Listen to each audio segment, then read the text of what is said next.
هەڵبژاردەی عێراقی پاڵەوانی دواوەشانی جامی کەنداو لە بەسڕا لە یەکەم یاریخۆی لە کەندای 26 کوێیت لە کۆمەڵەی دووەم و لەسەر یاریگای جابر مبارەک ڕوبەڕووی هەڵبژاردەی یەمەن بیەوە.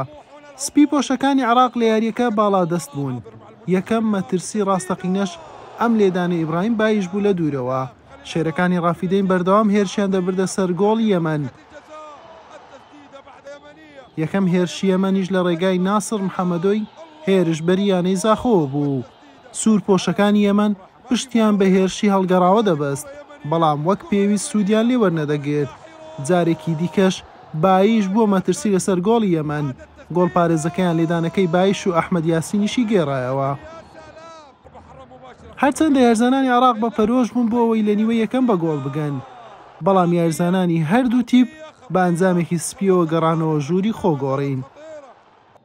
لە نیوەی دووەم پیتەر گۆرگیسی یارزانیانەی دۆک هاتە شوێنی یوسف ئەمینی دەربەندیخانی و یەکەم یاری نێودەوڵەتی بۆ عێراق ئەنجامدا.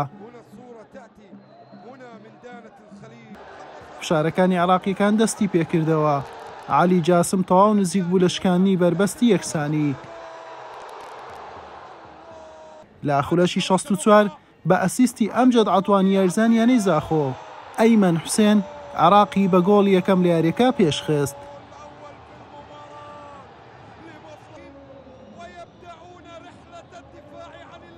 شێرەکانی ڕافیدەین بە گۆڵی زیاتر نەگەیشتن. یەمەنیش قەرەبووی ئەنجامەکەی بۆ نەکرایەوە. یاری بەم تاکە گۆڵە و سەرکەوتنی عێراق کۆتایی هات. بەم شێوەیە عێراق یەکەم هەنگاوی بۆ پارێزگاریکردن لە نازناوەکە ناو یەکەم سێخاڵی دەستەبەر کرد. شێرەکانی ڕافیدەین لە دووەم یاری چوارشەممە کاتژمێر 8:30 خولەکی شەو ڕوبەڕووی بەحرێن دەبنەوە. حوسێن محەممەد، کەناڵی پێام.